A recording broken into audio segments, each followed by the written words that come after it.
Qui suis-je exactement? Je m'appelle Oksana et j'ai 63 ans, dont je m'en occupe bien grâce aux techniques psycho-énergétiques. Il semble que je sois plus sensible aux énergies que la plupart des gens, et j'en profite. C'est vraiment fascinant. Je veux aussi te les montrer. J'ai été séduite par ces méthodes. Ainsi, grâce à mon talent et à ma connaissance de l'hypnose, j'ai pu comprendre facilement les techniques énergétiques orientales. C'est une discipline extraordinaire dont nous pouvons bénéficier pleinement. Mais nous devons bien sûr le passer au tamis de notre spécificité culturelle. Sinon, nous passerons à utiliser les métaphores d'une culture qui est très différente de la nôtre.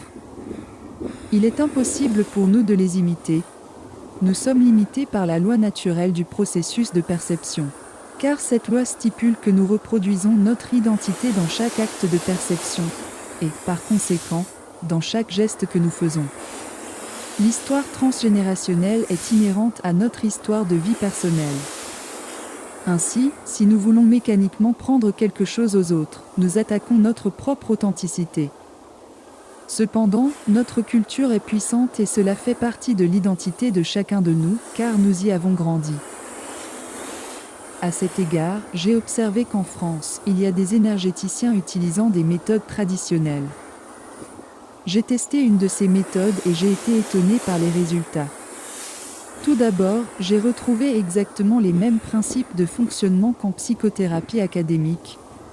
De plus, en termes de connaissance de soi, j'ai été vraiment surprise. Voilà un sujet très riche a déjà fait surface ici. J'ai vraiment beaucoup d'intérêt pour la mythologie orientale et les méthodes énergétiques qui en découlent. J'ai beaucoup à dire, mais avant cela, j'ai quelque chose à dire sur moi. Tout d'abord, sur mon nom.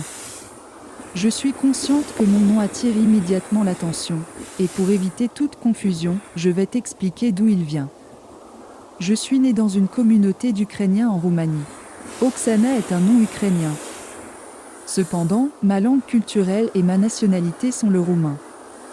Depuis quelques années, je réside en France. Et je veux partager en français les connaissances que j'ai acquises en tant que psychothérapeute. C'est un domaine que j'ai étudié et travaillé avec passion et qui me donne toujours satisfaction.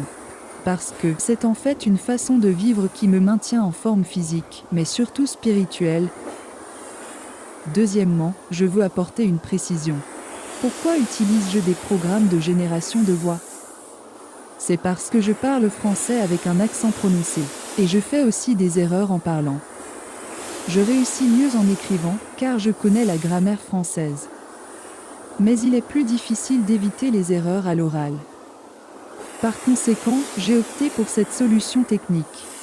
Ainsi, c'est ma considération envers la langue française. Troisièmement, je crois que je devrais donner plus de détails sur ce que je fais ici.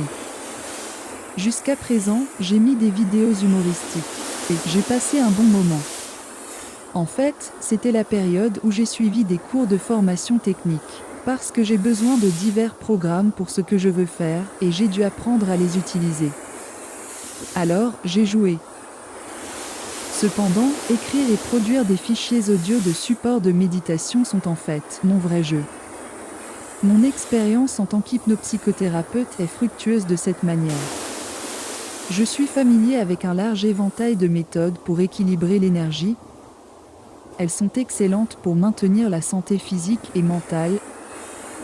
Étant donné que le processus de prise de conscience est au cœur de ce jeu de conscience, j'ai déjà écrit un livre sur ce sujet. Je travaille également sur 2 autres livres actuellement. Dans l'un d'eux, j'aimerais fournir des informations utiles sur la façon dont nous pouvons utiliser efficacement les énergies. Et dans la seconde, je souhaite expliquer certains processus psychiques qui semblent plus étranges en utilisant mes propres expériences symboliques. J'ai vécu beaucoup d'expériences comme celle-ci parce que Kundalini m'a choisi très tôt. Et cela me permet d'expliquer rationnellement des phénomènes qui semblent étranges à beaucoup d'entre nous. Par conséquent, mon jeu sérieux entre nous .x est avec des concepts et des méthodes utiles pour améliorer la qualité de vie. Le psychisme, l'énergie, la conscience, la connaissance, la réflexion ou la méditation, le don du soi entre réalité et transcendance, l'épanouissement personnel, la conquête du plaisir, etc. sont les mots-clés qui expriment ce que je fais. Par conséquent, tout ce qui peut être considéré comme une activité spirituelle. Cependant, je pense que je dois définir ce que cela signifie pour moi, car dans notre culture, le mot spiritualité a historiquement été dominé par la religion.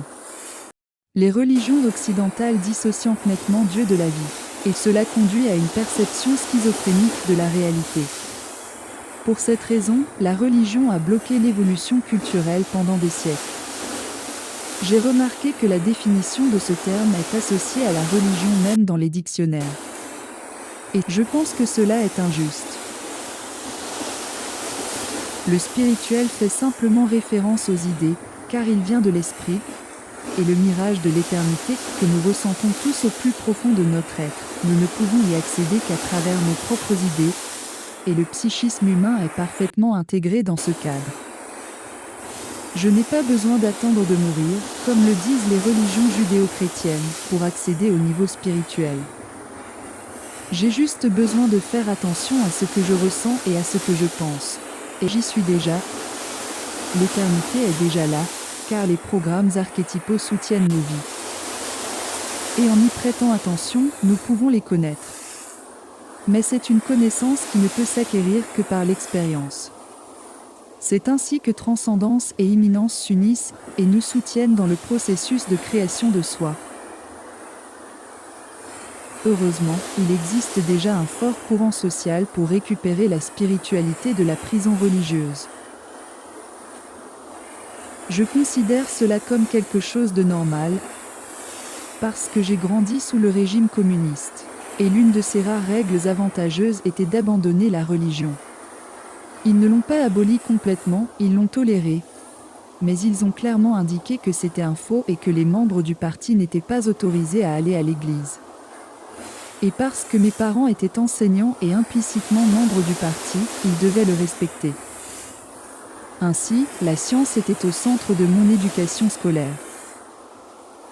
Et des adultes autour de moi, j'ai appris que les valeurs et les principes sont les repères de nos actions. Ce message, je l'ai assumé en tant qu'adulte. D'autant plus que j'ai pratiquement expérimenté cela en travaillant avec les énergies. L'énergie universelle a ses principes. Elle se structure autour d'eux.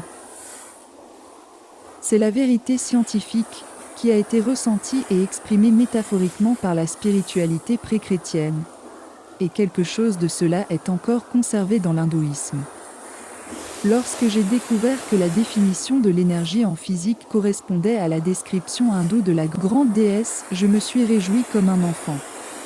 C'est simplement identique, mais exprimé différemment. De plus, les récits mythologiques hindous personnalisent ces énergies et facilitent ainsi le processus d'identification. La grande déesse s'exprime à travers chacun de nous, et nous pouvons le reconnaître par nos propres sentiments. Donc, ça y est, je t'ai également présenté l'essence de la structure de valeur sur laquelle je m'appuie. Et si tu es curieux ou curieuse de ton propre développement personnel, je t'encourage à me suivre. Ici, j'ai l'intention de présenter des sujets intéressants à cet égard. À bientôt.